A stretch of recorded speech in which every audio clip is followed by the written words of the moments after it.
Hey guys, just a little note before we start. Forgive me if things are a little quiet in June. I have a lot of stuff I need to work on. Green Day retrospective number 2, the Game & Crash Switch episode, another Patreon catch-up quickie. Look, my docket's kind of full at the moment, so if stuff is going slow, I'm sorry, but it should all be worth the wait. Just hang in there for me. Coolio? Alright, coolio. Now, play that beautiful Germs music.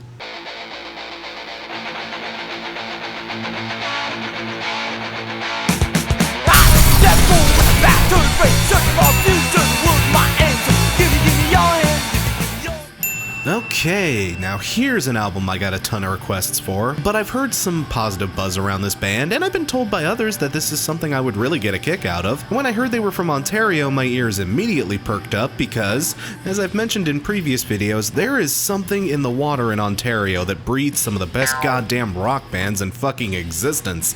They should really bottle it and, well, send some to Flint. But Birthday Massacre, a band that's been at it since 1999, and Jesus Christ, have they been at it. Seriously, look at this back catalog. These guys put out more albums than Kurt Eichenwald tweets about hentai. So going into this one as a noob means I'm putting on my does listening to this album make me want to listen to more hat.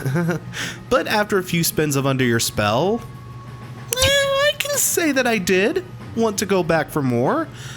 To an extent. I mean, I can see why you guys recommended this to me. I've professed my love for acts like AFI, My Chemical Romance, Alkaline Trio, and the like, and I mean, hell, one of my favorite albums of the year thus far has been from freaking Creeper. But yeah, don the eyeshadow and squeeze into that motherfucking corset, my lovelies. This is goth rock.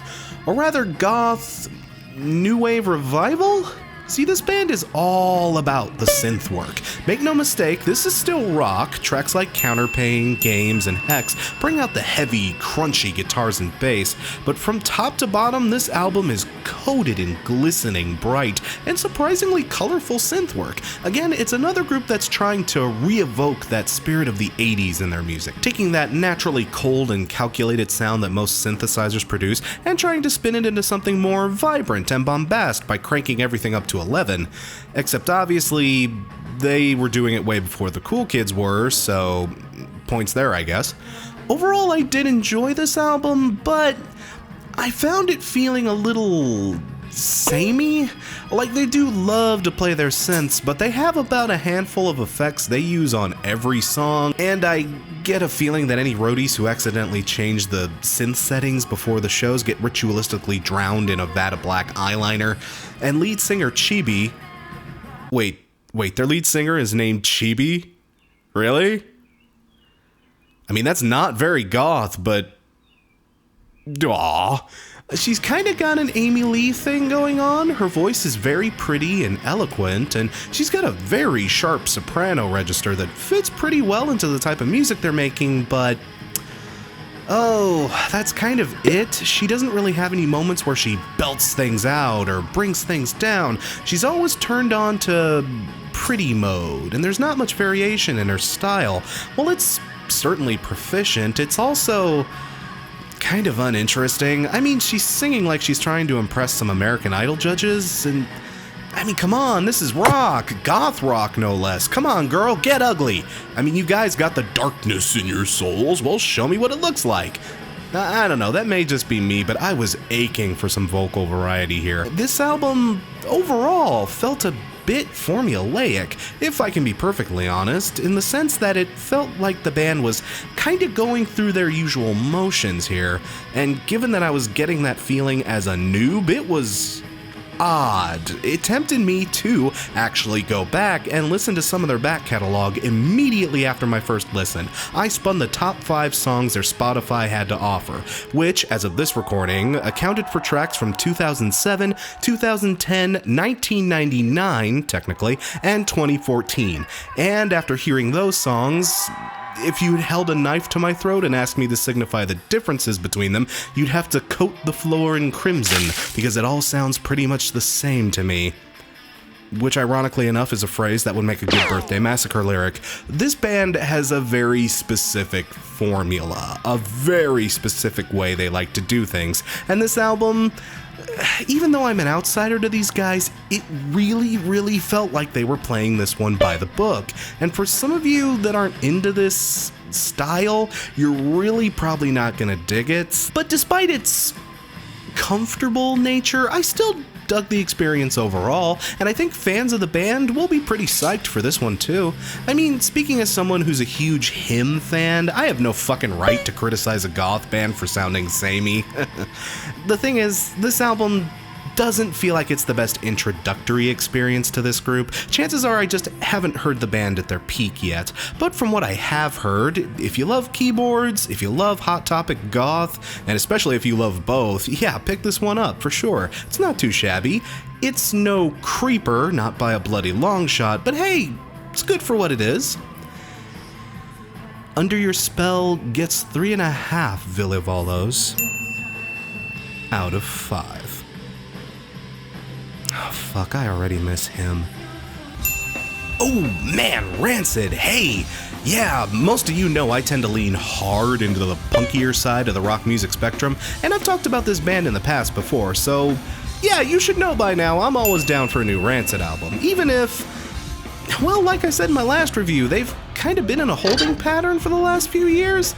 Hell, I remember trying to write my review on Honor Is All We Know back in the day, and I couldn't think of too much to say, honestly. It's actually a bit serendipitous that both these guys and Birthday Massacre released albums on the same day because, well, you could say they have the same problem. They have a formula to the way they do things, and they don't like to stray too terribly far from it. But then again, I mean, who the hell's asking them to? They know their audience well, they know what their audience wants to hear from them, and they know how to deliver that in the best possible means necessary. Who the hell cares what anyone else thinks, you know? Hell, even I've said there's nothing wrong with being somewhat of a one-trick pony as long as you're exceptionally good at that one trick. And you know, having one of the absolute most godlike bass players in existence as a part of your band, yeah, that doesn't necessarily hurt your chances either. There are plenty of bands that I love that are formulaic as all hell, and you know, there's nothing inherently wrong with that. Rancid totally slides into samey but okay me territory, you know? But I will admit, while Honor Is All We Know did kinda lose me at the halfway point, this album did actually hold my attention for a wee bit longer. I think it might be because this album does lean a little heavier into the punk side of things than their more ska side. Make no mistake, you can totally pick it up with tracks like Where I'm Going, Buddy, and Bova Rock and Roll, but compared to some of their other more recent output, this album tended to have a bit more thrash and a bit more jump to it. It opens really loudly and scorchingly with Track Fast and Ghost of a Chance, and it keeps that intensity roiling with an intimate close-up of a street punk troublemaker, all-American neighborhood, and Make It Out Alive. It's a bit more hairy-chested and aggressive than Honor was, but while I had a wee bit more fun with this album than I did the last, it does come up against the old familiar problem with sticking to a formula. That being that some familiar problems that always seem to rear their ugly head are still no less present here. I'm just gonna say it, Rancid albums are always too fucking long. Not so much in a time sense. Rancid songs are usually stressed if they have to push the 3-minute mark, and their albums, like a decent pizza chain, can get things wrapped up in 40 minutes or less. But Jesus fuck, the number of songs they cram into these things is always a bit much. 19 tracks on this goddamn thing. 19 motherfucking tracks. God, these days some bands take 3 albums to get 19 tracks to you. I ain't trying to get down with that much Rancid, man, come on. And again, since this album isn't too far off the old beaten path for them, my general recommendation for this kinda has to remain the same. If you don't like Rancid, this probably isn't gonna be the album that converts you. But hey, you know, it's still a solid release, credit where it's due. It may sound the same to some ears, but having been through stuff like Let's Go and Out Come the Wolves and Indestructible, yeah, I have a bit more of a personal attachment to it, so I feel like it resonates a little bit closer to me personally. Rancid fans, hell yeah, give this a spin, it's great. Play it while you're ordering Domino's over the weekend. If the pizza doesn't show up by the time they hit Go On Rise Up, then hey, that's a free dinner for you. Troublemaker gets 4 crazy breads out of 5. Oh, now here we go. Rise Against. Guys, I'm sorry. Black Market should have been in my best of 2014 list. There, I finally said it. I've been waiting 2 goddamn years to say that, but yes, that album was a fucking triumph, and I don't know what got into me at the time. I honestly don't. Maybe I didn't want to pick a choice that seemed too obvious? Well, I could give 2 fucks about that nowadays. I motherfucking love Rise Against. They're one of my absolute favorite bands. I've been going strong on these guys since Siren Song of the Counterculture, and if they keep pumping out music this good, then yeah, I got no intention of jumping off this train anytime soon. Yeah, people, this may sound unsurprising coming from me, but yeah, Wolves is good. Damn good. The title track gallops out of the gate, House on Fire is melodic and anthematic, and the violence... Oh, fuck yeah, this was a great song to use as a first single. I love it.